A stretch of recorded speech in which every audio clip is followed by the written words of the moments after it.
We meet around the meditation table. Today with Psalm chapter 16, we will title this psalm The Fullness of Joy in the Presence of the Lord. Our meditation will no longer revolve around verse 11 because it is very rich in teaching. Let's read verse 11. You will show me the path of life.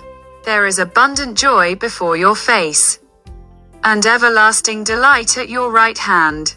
In a world often marked by uncertainty, agitation and daily challenges, humans tirelessly run after happiness.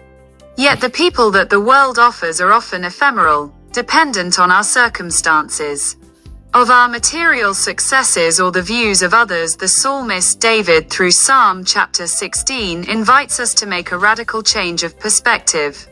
True joy is the one that saturates the soul and never comes to you. The presence of God is not found in things but in a presence. We will meditate on three essential points presented to us in verse 11 of Psalm chapter 16. The first point, the path of life. Verse 11 begins with this certainty: you will show me the path of life. As believers, we are sometimes faced with complex crossroads at times of doubt or the wear and tear of everyday life.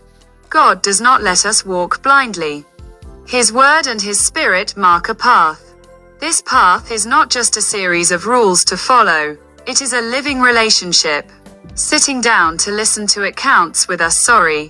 It is allowing Him to straighten out knot and lead us towards what strengthens our soul. Second point of our meditation, the abundance of joy, the heart of the message. I resist in this promise.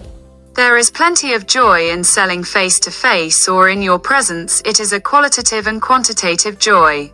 The term abundant translates fullness and overflow.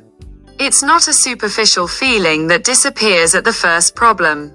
If you can't deepen inner assurance which remains stable, even when the storm is great outside.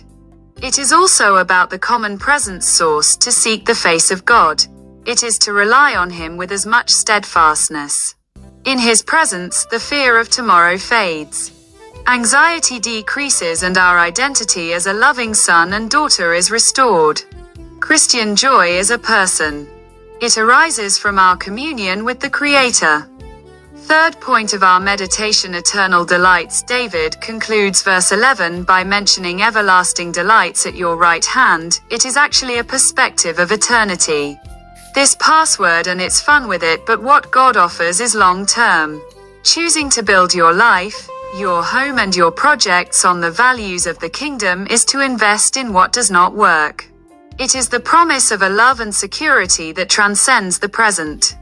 After meditating on this marvelous text or not, we relied on verse 11, which application to pass oral before us. From this wonderful Psalm chapter 16, which I invite you to read carefully. Beloved, this psalm is an urgent call to finish our priorities.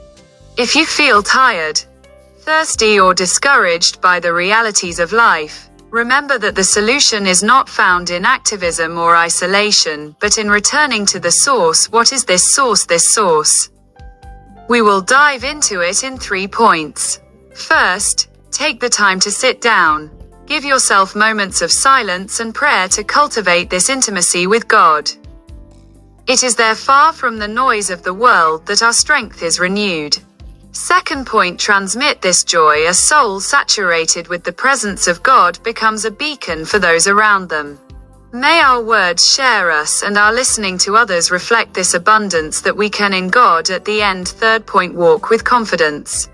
The Lord knows the way as He knows your families, your doubts and your aspirations. My right hand supports you. Bright Lord, show us the path of life every day. Learn to leave our agitations behind and simply stand in your presence where the fullness of joy is found. May typing and your eternal delights guard our hearts and our thoughts. Amen.